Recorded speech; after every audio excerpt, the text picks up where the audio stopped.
Gohan has always been one of the most misunderstood characters in the entire Dragon Ball franchise. Not because he lacks power, but because fans often fail to recognize the emotional depth that shaped his life.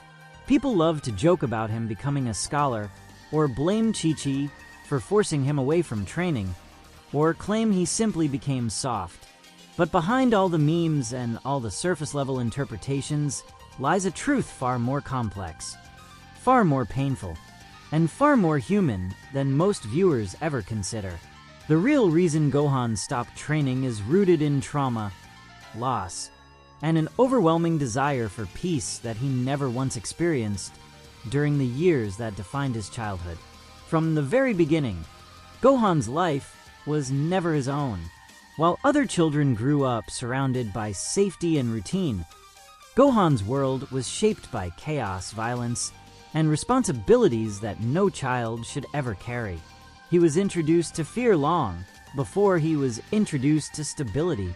His first major memory is not of Goku playing with him or teaching him or proudly watching him grow. No, his earliest core memory is watching his father die in front of him, sacrificing himself to stop Raditz. Imagine being 4 years old, barely able to understand the concept of life, and being forced to watch your father give his own life in a violent explosion just to protect you. That alone would be enough to break most adults, let alone a small child who had no emotional tools to process what he had just seen. But Gohan was never allowed time to process anything. Right after witnessing Goku's death, he was thrown into an even more traumatizing situation: Piccolo's training. Fans remember this as the beginning of Piccolo becoming a father figure. And in hindsight, yes, that bond is beautiful. But for Gohan in that moment, it was terror, pure fear. He had just lost his father, and then he was taken away from his mother and dropped into the wilderness, alone, forced to survive storms, dinosaurs, hunger, and nights filled with cold isolation. Piccolo did what he believed was necessary. But what Gohan experienced was something closer to abandonment, punishment, and psychological shock, disguised as training. Every night, Gohan cried himself to sleep. Every day, he woke up in fear. And every moment, he asked himself why he had been put into this nightmare. He didn't understand the Saiyan threat. He didn't understand the stakes. He didn't understand why people kept expecting things from him that he never asked for. All he knew was that when he felt fear, a power inside him would burst out uncontrollably, confusing him even more. In the mind of a child, Gohan associated his own strength with chaos, not pride. And then came the Saiyan battle, where Gohan experienced another layer of trauma. He watched Nappa kill innocent people like it meant nothing. He watched entire armies fall within seconds. And then he watched Piccolo, the only stable figure he had left, die in front of him, sacrificing his life to protect Gohan. That moment shattered him. Not only had he lost his father, but now he had lost the mentor who had become the closest thing to emotional safety. And he was still just a child. Before Gohan even turned 10, he went through enough trauma to fill several lifetimes. He witnessed mass murder on planet Namek. He saw Den die. He nearly died himself countless times. He watched his friends fall, one after another. And then, as if fate wanted to crush him completely, he watched what he believed was his father dying again during the battle with Frieza. Every time Gohan fought, every time he trained, every time he pushed his limits, someone paid the price. Someone he loved got hurt. Someone disappeared. Someone died. That emotional pattern shaped Gohan's view of power forever. For Goku, battle was joy. For Vegeta, battle was destiny. But for Gohan, battle became synonymous with suffering. Strength was never a symbol of pride. It was a trigger for grief. And because he was a child, he internalized all of it. Instead of seeing his power as something extraordinary, he saw it as something dangerous, something that brought death, not salvation. And then came the event that carved a permanent scar into Gohan's heart: the Cell Games. While fans celebrate this arc as Gohan's moment of glory, the emotional truth is much darker. Gohan never wanted to fight Cell. He never wanted the responsibility of saving the planet. He never wanted to unleash violence. He told Goku over and over that he wasn't comfortable with fighting. He didn't want to hurt people. He was psychologically unprepared. And yet everyone around him, even his own father, believed that he had to be the one to face Cell. And because of that pressure, Gohan carried guilt unlike anything he had ever felt before. When Goku sacrificed himself during the Cell Games, Gohan blamed himself completely. In his mind, his hesitation, his fear, his emotional weakness, all of it contributed to his father's death. That guilt buried itself deep inside him, becoming a weight he would carry for the rest of his life. It wasn't that he didn't want to get stronger. It wasn't that he preferred studying. It was that every time he walked toward strength, the world took something precious from him. After the Cell Games, Gohan wasn't just tired. He was emotionally broken. And for the first time, he made a decision for himself. He wanted peace. Real peace. Peace that didn't involve biology lessons and trauma. Peace that didn't require screaming to unlock hidden rage. Peace that didn't demand someone die for him to evolve. Chi-Chi didn't force him into books. Gohan ran toward them. Studying gave him control. Routine gave him stability. Knowledge gave him predictability. And above all, his academic life gave him something training never could: a sense of safety. But the universe of Dragon Ball has one cruel consistency: conflict always returns. And Gohan, deep down, knew it, even as he tried to deny it. In Dragon Ball Super, his struggles are not born from laziness, but from avoidance. He wanted so desperately for his world to remain peaceful that he convinced himself he no longer needed power. He believed Goku and Vegeta could handle everything. He believed he could retire from conflict. He believed, in a way, that if he stayed away from combat, tragedy wouldn't follow him anymore. But life doesn't work that way, and Gohan's denial only pushed him deeper into internal conflict. He had spent years suppressing the warrior inside him, not because he wasn't capable, but because he was terrified of what awakening that warrior meant. To him, strength wasn't a blessing. It was the beginning of suffering. His mind created a protective barrier, convincing him that the best way to avoid pain was to avoid power. Yet even then, even in his weakest moments, the world continued to demand something from him. Every crisis, every villain, every new threat reminded him that he could never truly escape what he was born to be. And little by little, the pressure built up, the contradictions mounted, the guilt resurfaced, and the fear he had kept buried since childhood, began to crack through his calm exterior. All of this leads to the moment that changed everything for Gohan. The moment where the person he loves most, his daughter Pan, becomes the center of danger. When someone tries to take Pan away from him, every layer of denial, every wall, every excuse collapses instantly.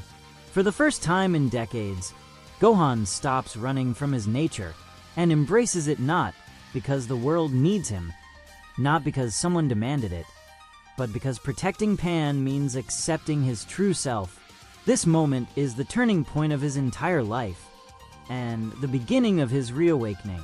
Something changes inside Gohan the moment Pan becomes the center of a threat. Something profound, something instinctive, something primal that had been buried under layers of fear, guilt, and denial. Throughout his entire life, Gohan had run from his potential, because every awakening of his power had come hand in hand with trauma. But when Pan is put in danger, all of that hesitation evaporates. He doesn't think. He doesn't hesitate. He doesn't fear himself. Instead, he reacts like the person he was always meant to be, a protector.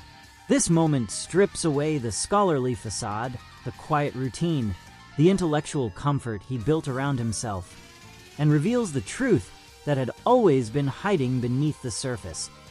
Gohan never lacked strength. He feared the cost of using it, but the love he has for his daughter becomes greater than any fear he has of himself. When Gohan storms into the Red Ribbon facility during the superhero movie, there is something unmistakably different about him. The calm, polite, collected demeanor disappears. His expression shifts into something sharp and focused. His voice loses its softness. His steps gain weight. And, for the first time in years, he moves like a warrior who remembers exactly what he is capable of. It isn't the power-up that makes the scene impactful.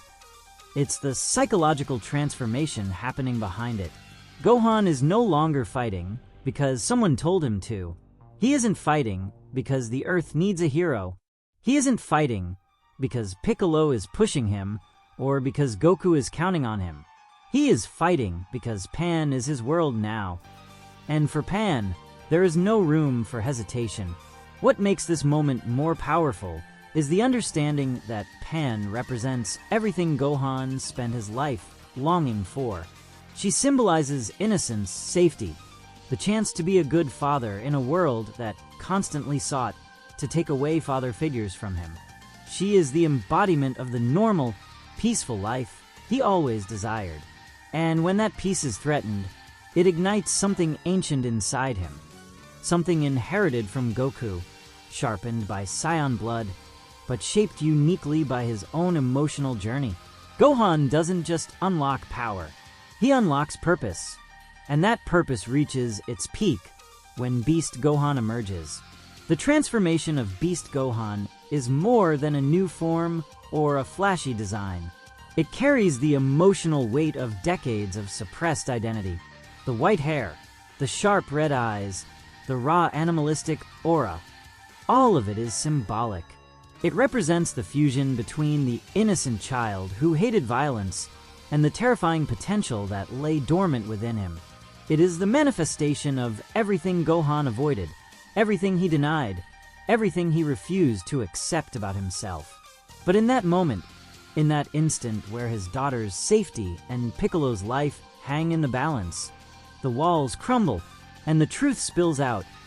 Gohan was never meant to be ordinary. He was always something unique, something separate, something that defied categorization. Beast Gohan is the reflection of Gohan fully embracing his identity for the first time, not the identity others imposed on him. Goku's successor, Earth's savior, the prodigy destined to surpass everyone, but the identity he chooses. Beast is the form of someone who finally stops apologizing for being powerful. Someone who stops rejecting the violent parts of himself. Someone who finally realizes that strength is not a curse, but a tool. One that can coexist with peace instead of destroying it. In that moment, Gohan matures on a level he never achieved during his childhood or teenage years. His adulthood begins not when he becomes a scholar or a husband, but when he stops running from his nature. One of the most fascinating aspects of Gohan's journey is how different it is from Goku's and Vegeta's. Goku craves challenge, Vegeta craves pride, but Gohan craves harmony. And because of that, his relationship with power has always been different. When Gohan trains, he doesn't simply get physically stronger. He emotionally reopens the wounds of his childhood. He re-enters the battlefield where he lost Piccolo, the arena where he blamed himself for Goku's death, the space where he felt helpless as people died around him. Training is not just physical for Gohan. It is a psychological battlefield filled with ghosts he spent years trying to bury. This is why Beast Gohan is so important. It is not a new beginning. It is a reconciliation. It is Gohan accepting that he can be gentle and strong at the same time, that he can be a father and a warrior, that his past trauma does not erase his present responsibility, and that power does not have to lead to suffering if he controls it with maturity, purpose, and love. What the fandom sometimes forgets is that Gohan is the only character in Dragon Ball who truly understands the cost of strength. Goku never processed the emotional consequences of battle because he loves fighting. Vegeta uses battle to define his pride, but Gohan grew up associating power with death. When he transforms, he remembers Piccolo's sacrifice. He remembers Goku's sacrifice. He remembers the weight of the world collapsing on his small shoulders, and he remembers how alone he felt in those moments.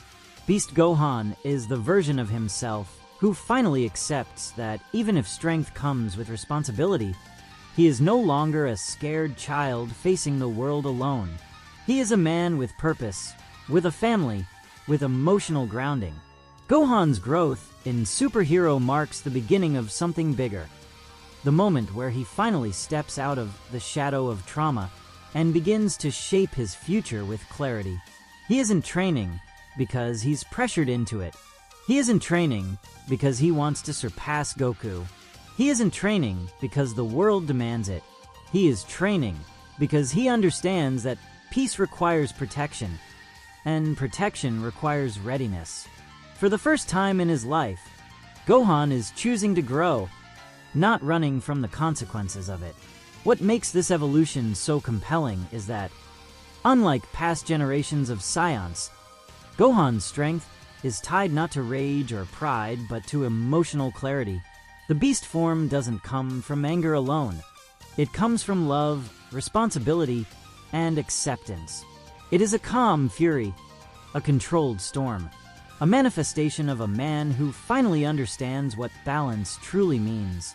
And that balance sets the stage for Gohan's future. No longer is he defined by fear. No longer is he trapped by guilt. No longer is he chained to the expectations Goku placed on him or the traumas Piccolo shaped in him. Gohan is now his own warrior, one forged not by Saiyan instinct, but by human emotion, and that makes him one of the most unique characters in Dragon Ball. Looking forward, this shift in Gohan's identity hints at a new era for him. The franchise is slowly positioning him not just as a fighter who occasionally steps up, but as someone who will play an increasingly important role in future conflicts. With Piccolo now pushing him toward consistent improvement, and Pan becoming a direct source of motivation, Gohan's path is clearer than ever. He doesn't need to be the strongest.